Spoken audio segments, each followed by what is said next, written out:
dulu tuh ada istilah kalau masuk ke biro SDM ini mencekam, menakutkan, kaku. Waduh.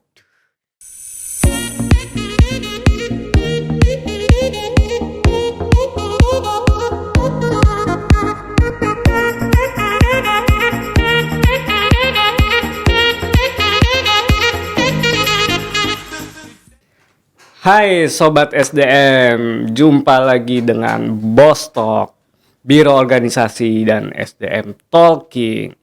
Bersama saya masih Suryo, dan saat ini saya ditemani oleh Ibu Hikmah Fitria. Selamat pagi Ibu. Selamat pagi Mas Suryo. Ya, selaku Kepala Biro Organisasi dan SDM. Sehat Ibu? Alhamdulillah. Alhamdulillah. Gimana nih? Hari ini kayaknya Ibu ceria banget nih. Harus ceria setiap saat, harus ceria setiap hari supaya awal ceria, semangat kerja, kita nanti berkinerja lebih baik. Ih, luar biasa. Ini udah mirip AA Gim kayaknya sih, Bu. Ya. Bu, boleh dong Bu kira-kira cerita nih kan dulu. Ibu Hikmah kalau nggak salah itu mulai di Biro OSDM itu bulan Juli Agustus ya. Saya masih ingat tanggal 24 Juli. Ih, ingat banget. Bisa diceritain Bu kira-kira dulu prosesnya seperti apa? Kok bisa memilih jatuh hati pada BOSDM? Oke, sebenarnya gini, mungkin pengalaman saya, apa yang saya rasakan juga terjadi di banyak pegawai ya. Artinya kan saat ini pada saat kita mau berproses naik jenjang terutama ke JPT Pratama, kita harus lewat artinya jenjang proses bidding atau shelter ya. Dulu tuh saya tahunya cuma bidding, pemilihan seleksi. Baru ternyata di sini ada istilah baru, shelter. Nah, sebenarnya ini bukan pertama kali saya melamar. Jadi ini juga mungkin nanti buat tadi sapaannya Sobat SDM ya. Sobat SDM Ibu. Untuk Sobat SDM tidak patah semangat. Jadi artinya kadang kita harus mencoba satu hal itu tidak hanya satu kali tapi berkali-kali. Jadi ini memang bukan jabatan pertama saya melamar. Oke. Ini mungkin sekitar keempat kali ya saya ngelamar. Di awal-awal saya coba, kalau misalnya kita tuh kan sudah sampai ke tangga ini, kita harus naik tangga dong ya. Nah ini ada kesempatan nih, Biro SDM waktu itu hanya, saya cerita aja nih, waktu itu hanya kalau nggak salah dua jabatan yang di bidding. Jadi waktu itu Kepala Biro SDM dan juga sekretaris Ditjen Daglu. Oke. Nah, saya timbang-timbang kira-kira yang cocok buat saya tentunya ya. Nah, kalau misalkan dilihat dari latar belakang pengalaman saya bekerja, tentu harusnya di Direktorat Ditjen Daglu dong. Iya. Nah, tetapi saya ngerasa harusnya ada challenge lain nih. Saya harus mungkin selama ini saya coba melamar atau mencoba berproses di jalur saya 3 kali gagal. Saya harus berani nih keluar dari apa yang selama ini tanda kutip zona nyaman saya. Oke. Akhirnya dengan tentu pada saat waktu saya melamar di bidding tersebut, saya sudah harus tahu saya akan mengerjakan apa. Jadi sebenarnya saya belajar cari informasi cepat, belajar cepat sebelum saya melamar di posisi saya sekarang. Saya itu akhirnya saya setelah saya menakar, saya sanggup. Makanya saya ambil ini. Sekaligus challenge buat saya untuk melakukan, saya rasa kok kayaknya saya bisa melakukan berbagai kebaikan dan perbaikan di unit ini. Akhirnya saya challenge dan syukur alhamdulillah proses berjalan lancar dan mungkin ini memang tanda kutip sudah diamanahkan kepada saya oleh Allah bahwa saya harus mengemban amanah menjadi Kepala Biro SDM. Aduh, keren banget Bu ya. Tuh Sobat SDM, jadi saya ambil ada 2 poin, 3 lah tadi tuh. Yang pertama, jangan pernah menyerah Bu ya. Betul. keep trying, jangan ya baru 2 kali gagal udah lemes, Ya. ibu udah 4 kali, masih lanjut. Lanjut. Dan evaluasi diri nih, begitu ketiga nggak bisa, ada apa ya? Kok ada yang nggak bener nih kayaknya. Kalau saya masih di zona nyaman, saya nggak kemungkinan tidak bisa, tidak berhasil ya Bu ya. Ya. Tapi Ibu berani keluar dari zona nyaman. Yang kedua, kita harus berani keluar dari zona nyaman nih, Sobat SDM. Jangan di situ aja Bu ya, jadi nggak berkembang. Betul. Nah yang ketiga jangan salah, Allah itu selalu ada di kita ya Bu. Ya, betul. Allah akan melihat segala usaha kita, gitu Bu ya. Ya, betul. Nah, setelah Ibu masuk nih di BUSDM, Ibu dilantik, dan berarti kan sudah berapa bulan ya dari bulan Juli sampai sekarang. Kesan-kesannya gimana sih, Bu? Oke. Pertama kali saya masuk mungkin ini juga sama nih kesan, jadi karena saya memang bukan dari unit ini, bahkan saya juga bukan dari unit di Sekretariat Jenderal. Tentu ini perasaan yang sama juga dialami oleh pegawai. Jadi dulu itu ada istilah kalau masuk ke Biro SDM ini mencekam, menakutkan, kaku. Waduh. Nah, tapi seiring berjalan waktu tentu pragmatif ya itu namanya. Ini salah. Di sini itu saya mungkin belajar ya, belajar banyak hal di sini. Ternyata setelah saya masuk sangat menyenangkan. Kalau misalnya disebut kaku, ternyata di sini lucu-lucu semua, Oh, termasuk saya dong, Bu. termasuk Suryo. Oke. Dan banyak banget ternyata di sini lucu-lucu. Terus kemudian dan tidak sekaku dan semenakutkan apa yang saya rasakan pada saat itu. Nah, mungkin kesan itu terjadi karena apa yang dilakukan oleh Biro SDM hampir seluruhnya harus mengikuti regulasi tentu ya. Betul, Bu. Jadi kadang memang kesan kaku ini kita itu terframing terhadap aturan-aturan itu yang memang harus kita taati. Betul. Jadi kadang-kadang nih kan sebenarnya apa yang dihadapi oleh Biro SDM itu adalah keinginan para pegawai untuk mencapai apa yang dia inginkan kan. Misalnya keinginan untuk cepat naik pangkat, keinginan untuk bisa tugas belajar lewat beasiswa, keinginan ini, keinginan itu. Nah, kalau ingin itu kan rasanya kalau bisa ingin saat ini ya 2 detik kemudian sudah terwujud kan. Tapi balik lagi ada aturan-aturan, ada regulasi, ada sistem yang harus kita lalui. Sehingga apa yang menjadi keinginan pegawai ini harus masuk koridor. Ada yang tertunda cepat, ada yang tidak tercapai, ada yang bisa terjadi tapi lambat. Nah, ini tergantung dengan regulasinya. Jadi sebenarnya kaku itu bukannya kaku si individunya ya, tapi memang akhirnya kesan, saya bilang sih ini kesan. Pada saat kita mengenal jauh lebih dalam, ini sungguh menyenangkan. Biro SDM ini kalau misalkan saya lihat ini benar-benar dream team. Luar biasa kerjasamanya, luar biasa bagaimana komunikasi bekerja. Kalau misalnya ada kaidah berakhlak dalam hal pengembangan SDM, hampir semuanya sudah terimplementasi di biro ini. Waduh, saya sebagai warga Biro SDM jadi bangga ini, Bu. Ini suatu hal yang positif loh Sobat SDM, karena memang biasanya nih ketika ada, kan termasuk Ibu Hikmah kan dari unit teknis waktu itu ya Bu, yang tidak mengurusi kepegawaian. Ya. Begitu masuk BOSDM biasanya pimpinan kami tuh selalu pusing dengan banyaknya mungkin keluhan dari pegawai, terus mungkin ada beberapa sistem yang harus diperbaiki gitu. Cuma kalau saya lihat Ibu Hikmah nih fun-fun aja gitu. Pusing, jangan pusing salah. juga. Saya pikir Ibu fine-fine saja. Pusing juga, pusing lah pasti itu sama. Oh, sama pusingnya ya Bu. Oke, tapi masih imbang lah antara pusing sama fun. Ya tadi ceria modalnya adalah ceria, semangat. Jadi pusingnya itu ya kita bukan ditutupi ya, tapi artinya dibawa senang aja gitu, dibawa bahagia. Saya punya prinsip bahwa setiap satu pekerjaan pasti akan selesai pada waktunya kalau kita mau mengerjakan itu. Betul. Setuju, Bu. Kan kalau nggak dikerjain soalnya juga sebenarnya selesai, Bu, cuma hilang sebenarnya. Hanya bom waktu saja. Ya. Gitu. Oke, siap. Jadi memang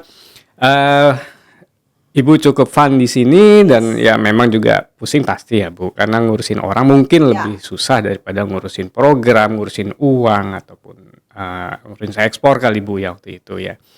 Apalagi Karena kan yang menjadi konsumen ya kalau saya sebut ya, stakeholder. itu adalah satu pasti rekan kerja kita sendiri. Artinya kadang ya tanda kutip nasib, kelanjutan karir dan lain sebagainya ya memang ada di unit ini. Gitu. Jadi ini sih yang bikin secara psikologis ya, secara psikologis yang bikin berat gitu kadang-kadang kalau misalnya kita harus memutuskan hal terkait dengan nasib seseorang dan lain sebagainya. Iya, betul. Biasa memang itu yang terberat, Bu. Bagaimana kita menolong teman kita sendiri tapi tidak terbentur oleh aturan. Yes, betul. Gitu. Memang di Ropek itu atau di Biro SDM itu terberatnya itu, Bu. Bagaimana kita mengelaborasi antara orang dengan peraturan biar bisa selaras. Ya. Itu ya, Bu, ya? Yes, kurang lebih seperti itu. Luar biasa. Nah, kira-kira Bu, ketika Ibu dari PEN waktu itu mengurusi masalah ekspor, challenging apa sih yang menurut Ibu paling kayaknya berat nih di BUSDM? Tantangan ya. Gini, kebiasaan pertama. Okay. Artinya pada saat dulu di unit saya yang lama, sebagian besar tentu dari mulai lokus pekerjaan saja, mungkin saya lebih banyak ke lapangan. Nah, karena kan bobot pekerjaannya beda ya, artinya fokus pekerjaannya beda. Dari stakeholder saja sudah berbeda gitu.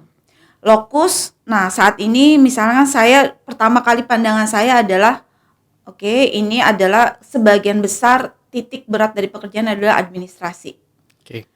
Lokusnya tentu beda dong pasti. Kalau dulu saya ke lapangan, sekarang saya harus anteng, diem, manis di meja untuk bisa menyelesaikan banyak hal yang terkait dengan administrasi. Ya ini challenge tersendiri.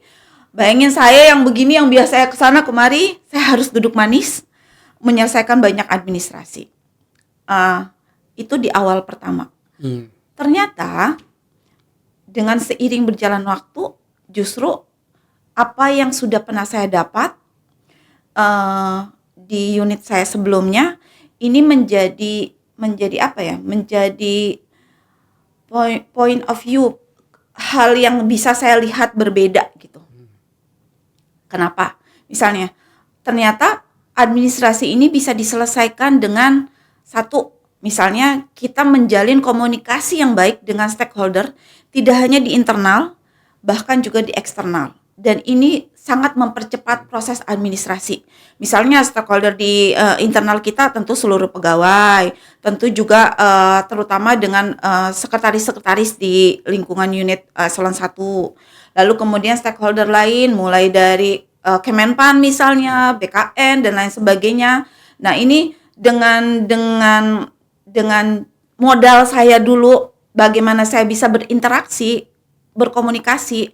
Nah, ini syukur alhamdulillah menjadi lebih ringan lah pekerjaan saya, karena balik lagi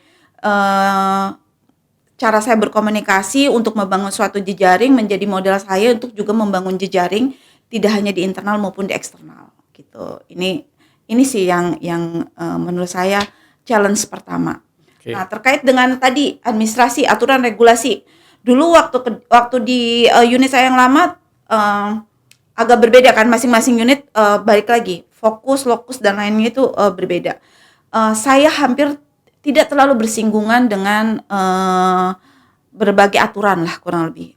Ada, tapi itu adalah pengetahuan buat saya dan tidak ke dalam proses bagaimana saya harus membuat itu dari awal.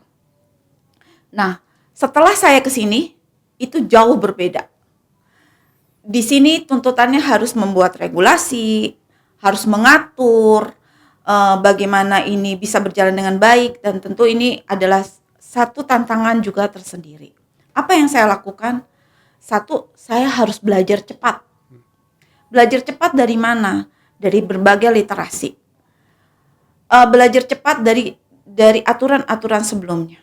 Dan balik lagi tadi, saya bersyukur saya ada di unit ini karena saya bisa belajar dengan cepat dari individu yang ada di unit ini. Jadi mungkin poinnya adalah satu, kalau kita mau belajar cepat, selain kita belajar secara mandiri, belajar dari pengalaman orang itu jauh lebih bisa mempercepat apa yang harus saya capai sebenarnya.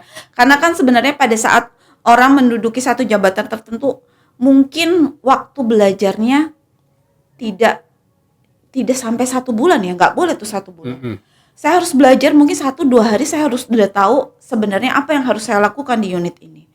Nah, paling cepat ya itu, bertanya, menyerap, mencari tahu, dan keinginan untuk mencari tahu juga itu harus dipupuk ya. Jadi jangan sampai kita sebenarnya nggak pengen tahu gitu, jadi nggak mau cari tahu juga. Nah, itu juga menjadi ya nggak akan tahu apa-apa pada akhirnya gitu. Itu sih challenge, beda gaya kerja, lokus, segala macamnya. Terus kemudian ya tadi administrasi tadinya tidak terkait langsung dengan regulasi, sekarang semuanya deh. Harus membaca regulasi. Membaca regulasi, membuat regulasi, mengimplementasikan regulasinya. Tapi kan seru kan, Ibu kan Seru banget. maunya keluar dari zona nyaman Yes, kan. yes. Harus berkembang lah. Ya, Jadi kalau orang itu ketika pindah tadi lokus, pindah habit, itu kan pasti kalau bisa melalui kan sangat. naik Sangat. level lah Iya. bahasanya. Jadi tantangan itu sih yang awalnya jadi tantangan, sekarang ya menjadi menyenangkan. Ya, siap. Nah, kira-kira nih kalau Ibu kan udah mulai engage dengan pekerjaan di BUSDM. Harus udah lewat 6 bulan ya. Udah, seharusnya udah masuk dong. Yes. Nah, nextnya Ibu tuh mau ngapain? Planning ke depannya mau ngapain sih di BUSDM ini? Begini ya. Tadi karena latar belakang saya bukan dari Biro SDM, saya bisa mengcapture mungkin jauh lebih jernih keinginan para stakeholder tadi sebutin ya, sobat SDM. Apa sih yang sebenarnya mereka inginkan? Satu, keinginan ya, artinya keinginan mereka untuk mendapatkan layanan SDM itu cepat kalau bisa, tidak rumit, biar mereka bisa fokus terhadap pekerjaan-pekerjaan mereka. Jadi proses administrasinya diselesaikan oleh SDM. Nah, ini yang sekarang saya sedang bangun dengan tim kami di Biro SDM.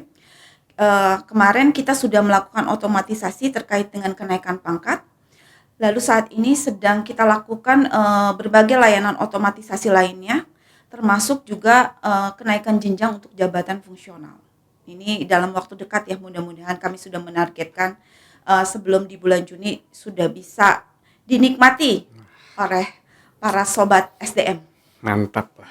Jadi nanti sobat SDM nih, kalau yang sudah mau naik pangkat untuk jabatan fungsionalnya atau naik jenjang, udah ada nih kedip-kedip di atasnya nih, artinya sudah bisa bersiap ya gitu.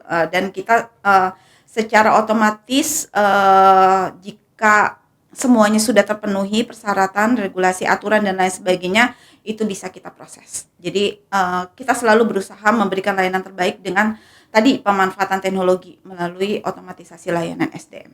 Oke. Nah, terus yang kedua, kita juga saat ini sedang membangun sistem merit. Karena apa? Atau mungkin sobat SDM mengenalnya manajemen talenta ya. Ya, manajemen talenta. Manajemen talenta. Nah, nanti juga bagaimana kita merencanakan karir seseorang, ini juga sedang kita rancang terus. Artinya apa? Di sini kita sedang berusaha merancang suatu sistem. Setiap pegawai harus tahu saat ini sedang ada di posisi mana. Nah, kemungkinan jenjang karir mereka bisa didapat 5 tahun ke depan, 10 tahun ke depan, 15 tahun ke depan, mereka sudah harus bisa memprediksi akan menjadi apa. Oke, mungkin karir path-nya udah jelas ya Bu ya. Yes, kita sedang membangun sistem itu. Nah, pada saat mereka misalnya 15 tahun target mereka harus menjadi A, kita juga menyiapkan undakan-undakan ya, tangga-tangganya ya Tangga-tangga. istilahnya. Mereka harus lewatin ini loh. Supaya target kamu tercapai ya 15 tahun ke depan menjadi apa. Tuh. Jadi kalau misalnya nih sekarang sobat SDM merasakan bahwa saya udah jadi PNS, bersyukur, tapi mungkin menjadi pertanyaan besar, 5 tahun lagi saya menjadi apa ya? 10 tahun lagi saya menjadi apa ya? 15 tahun lagi, 20 tahun lagi. Tentu ya saya pengen dong jadi sekjen misalnya kayak gitu, atau saya juga pengen dong jadi menteri seperti Pak Mendak sekarang. Nah, undakan apa sih yang harus saya lalui? Nah, ini sedang kita coba bangun sistemnya. Nanti tentu kita akan sosialisasi kepada sobat SDM. Jadi kalau misalnya sekarang ya jangan sampai kita istilahnya itu buta di ruang gelap gitu ya. Jadi kita pengen terang benderang, realnya ada, aturan mainnya ada, terus kemudian ini loh yang harus kamu lalui. Jadi mereka tahu setiap langkah apa yang harus mereka lalui dan apa yang harus mereka persiapkan untuk sampai menjadi, kan target orang beda-beda ya. Betul. Ada yang target ya udahlah saya mau begini-gini aja, itu ya pilihan. Tapi balik lagi, kalau kita kan di Biro SDM selalu memberikan motivasi dong. Kamu bisa loh sampai ke sini. Kamu bisa loh sampai sini. Ini loh yang harus kamu lakukan untuk bisa sampai situ. Oke. Itu. Terus terkait dengan tugas belajar ya, tentu Ya. yang saat ini nanti mungkin ada podcast tersendiri ya untuk tugas belajar. Ya, pasti Bu. Ya karena memang 50-60% untuk apa ya, struktur umur ya, usia ya. Usia di pegawai Kementerian Perdagangan ini ada di Gen Z. Ya. Haus akan pendidikan tentunya ya. Nah ini dengan kita mencoba berbagai hal.